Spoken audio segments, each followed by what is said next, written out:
We're on Sideline Sports, another special edition. We're joined by Joe DeGuardia, Star Boxing CEO. They have their event coming up at the Paramount Saturday, May 13th. And you can also watch it on starboxing.tv if you're not in the New York area. But if you're in New York, definitely, get tickets and go down to the Paramount. It's going to be a great bout. Welcome to the show, Joe. Thank you, JB. Good being on. Scott, JB, both of you.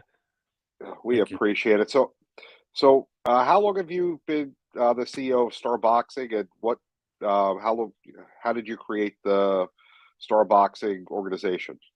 Oh, look, longer than I care to remember. Star Boxing's been around 30 years now, and basically a long time, 30 years, longest running in New York. Consistent promoters here, had a lot of successes, and basically got involved in the game because, I grew up in the sport. So when I got done boxing myself, I kicked into the business end. So we got a chance to talk to a couple of your fighters. Both guys were undefeated, El Toro and Heavy Hands. I love their nicknames. So how do you go about finding quality guys to recruit for Star Boxing? Well, there's a bunch of things we look at when we're looking at who we're going to recruit, who we're going to have on. A lot of different circumstances come into play. You're looking at how they are inside the ring, what they're like outside the ring. Obviously, there's a small select group of fighters that everybody's looking for, and we're all looking to get them. Me and my competitors or compadres, as sometimes they are in other promotional companies. But when all is said and done, you look for certain characteristics inside the ring and talent, obviously, and outside the ring. All right. So I'm sorry, Joe. What kind of characteristics are you looking for inside and outside the ring? Well, number one for me is character. I look at the character of the fighter, character of the person. I think that carries over well, importantly, both in and out of the ring. When you're investing in a fighter, talent is obviously important. You got to look at talent. You got to look at punching power. You got to look at abilities to learn, technique, all those types of things that you would traditionally look for. But also, you're looking for things, that you hope are going to convey to qualities that exist outside the ring. Because it's a long haul to invest in a fighter, develop a fighter, put your time and effort into them and seeing if they could succeed.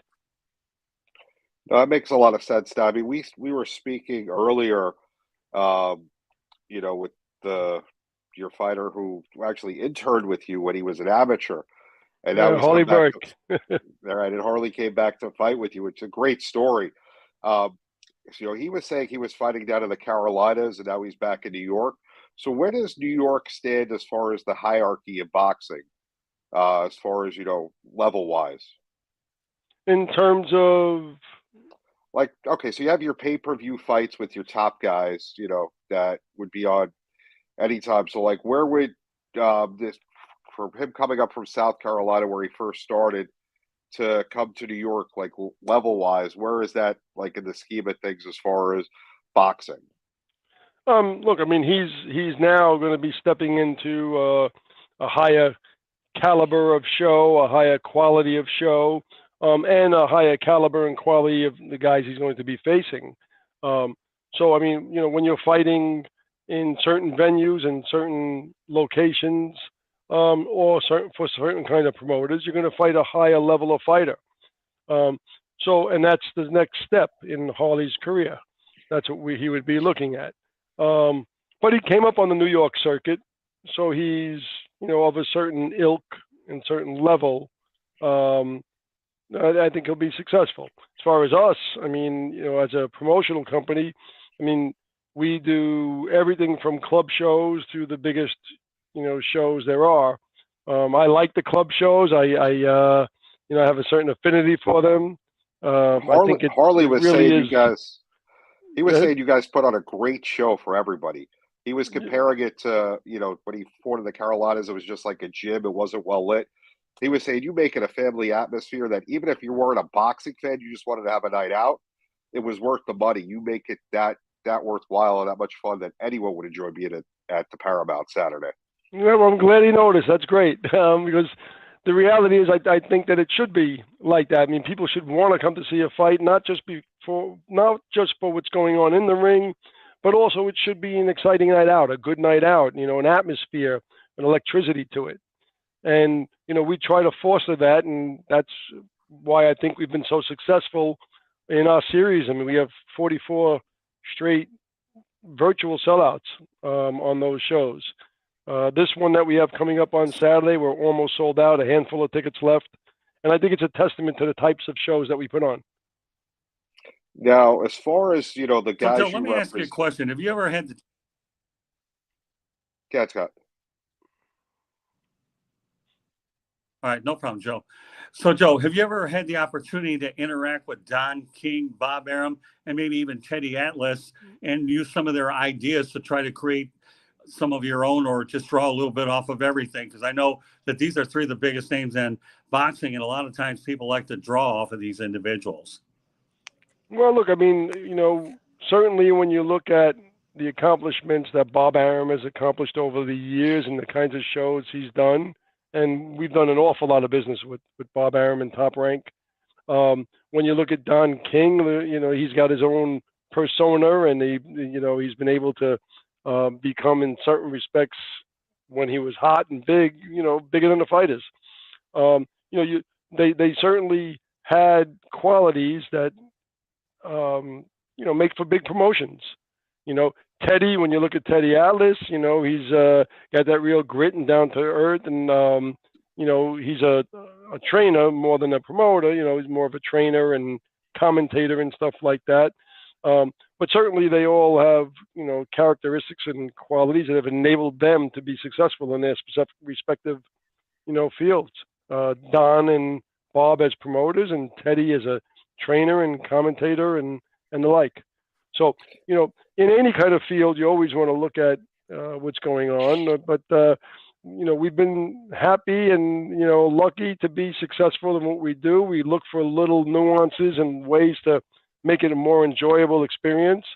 I know Bob Arum, for example, they have This Is Top Rank, and while you're at the live show, you see on the big screens, a recreation of their old shows and different fights they've had, and they show that and broadcast that. And, those are interesting things for the fans, and we do incorporate things like that for our fans because we think it's important. So, Joe, I mean, you have starboxing.tv now, which is phenomenal because I'm not in New York at the moment. There's no way I can get to the Paramount. I can watch it on the website.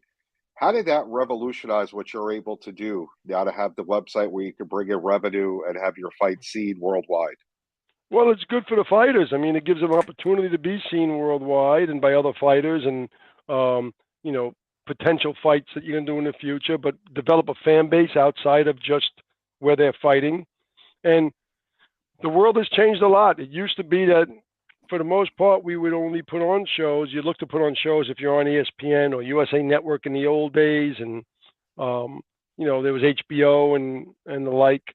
That doesn't exist anymore. HBO doesn't exist for boxing anymore. So it's important that the fighters get themselves out there, get their names out there, get their fan base built. So what starboxing.tv does, it enables us to get the fighters out there, get their fights out there, more people can get to know them, and they can develop a following outside of just, wherever they're fighting. For here, it's New York, which, by the way, will be sold out by Saturday night. So now at least people would be able to still watch them fight, even though it's sold out. That's awesome. Now, looking at your... Joe, I know in the... I'm sorry, I didn't hear you. Okay, Scott, JB, I've got a question for him, all right? I know in the past, Oscar De La Hoya and Sugar Ray Leonard, former fighters, got into promoting. What are your thoughts about the fact that even after their boxing days were over, they were looking to try to be more involved on the business side, knowing that they can utilize their name to try to gain a lot of instant publicity and credibility. Because I know Oscar, and I remember when Sugar Ray Leonard was doing it, it's unbelievable how they were able to promote their stable of fighters. No, look, there's a real plus you have when you have that kind of notoriety. And I know Sugar Ray Leonard didn't stay in it that long. Oscar is still going, still promoting, and has been able to capitalize on his name. But also he's doing hard work as well, trying to promote events and build a company and stay involved in the game. And look, the boxing game is a game where I know I got bit by the bug when I was a kid. My father was a fighter. My uncle was a fighter. I boxed my way through college and law school and everything else. And it's something that you fall in love with. So it's great that somebody like Oscar can still stay involved in the sport that he loves by promoting, after his boxing career is over. Now, looking at your website, Joe, you guys have some really great fighters. You see a bunch of different championship belts, some great names. How difficult is it to find matches for all your different fighters? And, where else besides the Paramount in New York do you guys hold matches? Well, we put them on all over the place. I mean, our last show last month was in Jersey City, at the White Eagle Hall. Next month we're going in Westchester. I mean, there's different venues all over where we do them. It could be New York, it could be out of New York. I mean, basically all over the place. We have a great base in the Paramount. We've been very successful there. I love the series there. But we're going to put shows on wherever we, can and think that it's worthwhile, and keep the fighters busy. Fortunately, we do have a great stable. So, we could, many times, we are cutting deals where we collaborate with other promoters. And we put fighters on different places as well, based upon what levels they're at and what they could be fighting at. Pretty neat to be on a show with two Joes, and I'm the God. So, so with that said, Joe, I don't know about you, but I'm not a big UFC guy. I've interviewed Muhammad Ali, Sugar Ray Leonard, Chuck Wepner, and you name it. But and I know UFC, I call it a fad, FAD, okay? The new kid on the block. I'm not saying it's not a good business model, but I know a lot of us purists and junkies would love to see boxing make a comeback. Do you think that with your consistent efforts that at some point boxing can reign as king and UFC can once again go in the back? See, I did meet Chuck Liddell. What a super classy guy. But I've always been a boxing guy through and through between. It is the sweet science. This may sound crazy. To me, UFC is like cockfighting. I mean, I'm just putting it out there for you, where I think boxing requires a lot more skill, and it's more of a chess game / the sweet science. But can boxing once again get in front of UFC down the line if it's handled properly? Well, firstly, I mean, I think boxing is, as you say, it's truly an art, truly a science. There's, I'm sure, a science and an art to the UFC and MMA. But I'm a purist as well. I mean, I love the boxing sport. I think it's just, it's a chess match. It's, a lot involved in it. And you need a certain kind of level to really get to the top and become a champion, 12-round fight and the like. Ultimately, boxing has survived many, many years and many, many different things that have come in and, I don't know, kickboxing was there for a while and this, all different kinds of arts might come in. But boxing is boxing. I look at boxing as being the fine wine. So in many respects, you have the MMA, which I think is something that might, I know, a lot of the younger generation gravitate towards it. It's quick. It's, 5 rounds, and it's a faster pace maybe. But to watch a fight develop over 12 rounds is you need a real eye for it, and you develop and acquire that taste for it.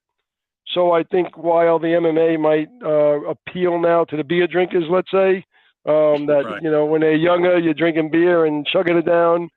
But as you get older, maybe you get more into wines or whiskeys that are more You got to develop that palate. And I think that boxing will always be there. And I think a lot of the younger fans that are watching MMA now will ultimately gravitate a little bit to boxing and the fine art of it. Well, let me tell you, I remember when the fights were 15 rounds, Joe. I don't know if you remember it, JB. Absolutely. But those 15 fights were dandies. I mean, of course, you can't say Ali and Foreman that was just simply outsmart. You talk about playing, that was quick checkmate with George Foreman and Ali compared to how things used to go. But man, can you imagine what those 15-round fights, and all the punishment they had to deal with ahead? But those were classics back in the day. Oh, absolutely. Absolutely. But, now we cut down to 12 rounds, but you could still have a lot of drama at the end. You're not going to look, fights would have been different. The result of the Leonard Hearns fight would have been a different result if it was 12 rounds. If you look at Marciano and Walcott, that would have been a different result had it not been 15 rounds. So, yes, that's an important aspect to it. But like you could still, even today, when you're in a 12-round fight, those 12 rounds require a lot of changes and ebbs and flows. And that's the art of boxing. Well, Joe, we definitely appreciate you taking the time. Once again, everybody, Star Boxing, Saturday night, the Paramount, Huntington, New York, or watch on Star Boxing TV. Joe DeGuardia, the CEO of Star Boxing, thanks for taking a few minutes to speak with us. We look forward to seeing everything Saturday night. And your next event after that? After that, we'll be going in June, which we haven't announced where and stuff yet, so I'll have to wait and hold off on that. But we pretty much go, pretty regular. And tune in, and you can catch us. Starboxing.com. You could sign up, get information about us, or right on starboxing.tv to watch it. Well, I got to tell you, I've learned a lot about Star Boxing in the last few days with all these interviews, and I think it's been a lot of fun. And I can tell you, you've gained an instant follower here with a great deal of intrigue. So I can only imagine how much time it actually takes a fighter to prepare for these events. It's unbelievable, isn't it? Well, it's good hard work, and like anything else, you have to put the effort in, you have to put the time in, and you get the rewards down the line. Well, we appreciate it, Joe. We look forward to it on Saturday. Thank you, and thanks, Have guys. a good one.